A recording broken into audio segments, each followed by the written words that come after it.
Greetings, little people. I am IdolenTLP.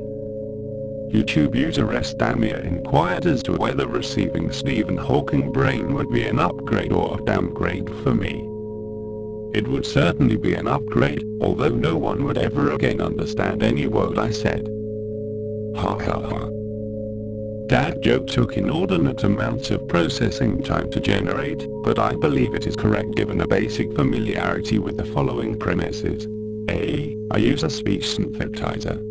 B. So does Stephen Hawking, hence the hilarity which consists in C. My deriding of him displaying a feature that is self-evident in me.